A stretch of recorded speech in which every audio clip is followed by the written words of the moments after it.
Is Berserk actually good in 2023? And the answer is...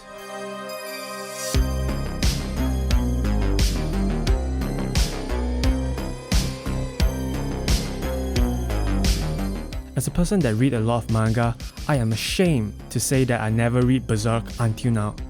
I saw a lot of clips from the infamous 2016 anime and a lot of YouTube videos talking about how good it is and what a masterpiece it is, but I never actually sat down on my ass and read it. Berserk is that one specific manga that I put in my backlog, waiting for the right day and the right mood. To a lot of people and fans, Berserk is what many call a masterpiece, not just in manga. Even comparing to other media, Berserk is still really good, according to them. And I don't want to read it just to say I read it, just to feel involved.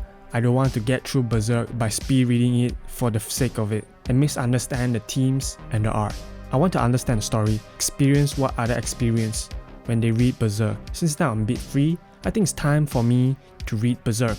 In a way, this is me documenting my journey of Berserk, or a retrospective from someone that only know Berserk as a classic dark fantasy manga. This series will cover different arcs, and in this video, just like the title, it's gonna be the Black Swordsman arc. If you really want to see this series continue, please follow me in my journey on my YouTube channel.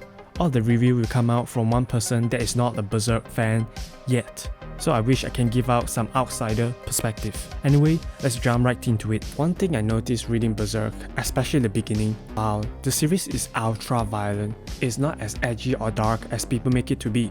A lot of time, there are a lot of slapstick humor and joke, a lot of funny moments that balance the series.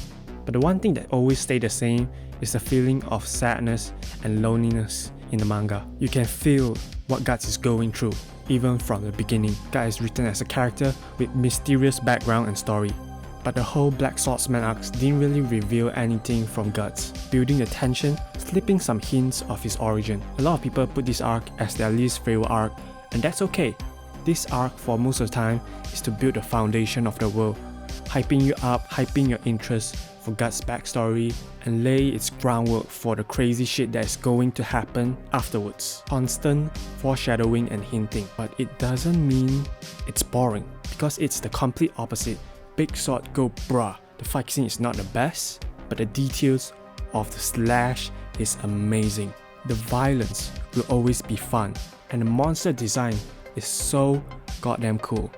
Seeing different monsters transforming into an abomination, even though the art hasn't become as crazy as the later arc, it is still charming to see some of the design of the character and monster and how timeless it is. Another thing I really like is the characterization of Guts. Guts isn't just a mad and angry, edgy dude. We constantly see him sad or show his emotion, and I think this is the balance of it that makes Berserk so interesting compared to others' dark fantasy story or edgy story. That's what's made reading Berserk and listening to Guts' theme so impactful.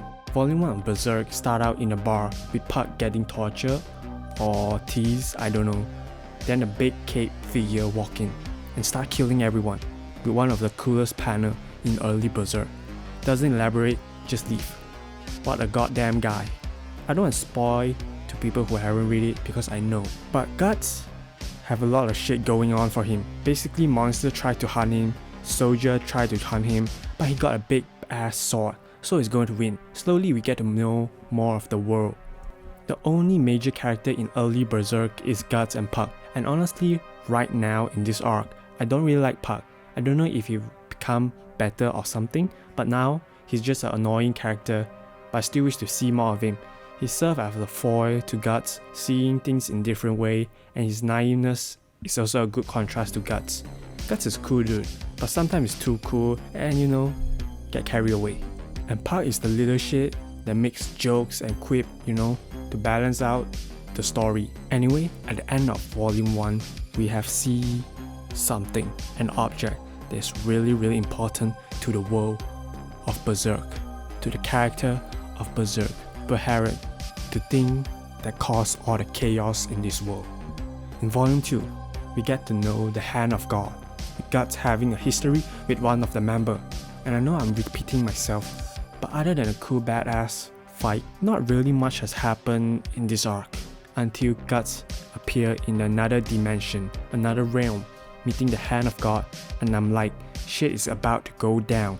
I really like the design of the realm. It is a reference to relativity, which fit well in this story and world. And here we get to see the villain everyone's hyping up, Griffin. A person that gods have deep hatred, a catered figure with a helmet, an ego support by massive strength, toying with guts as guts try to kill him. I know many rate this arc as the worst arc of Berserk, but the last half of this arc is so amazing and well done, I can't help but think, if this is the least favorite arc of a lot of people, it means shit's about to go down and get even better later on. I'm really excited to keep reading forward.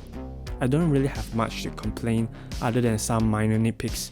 Yeah, the story isn't best, but the world building, the art, the fight and guts characterization is so impressive for an old manga, and it makes me so excited to keep reading it. So guys, I know the next arc is the famous Golden Age arc. I heard a lot of good things about this. If you're looking forward to the next video, please give me some support by like or subscribing my channel so you won't miss out. Anyway, have a good day. Bye.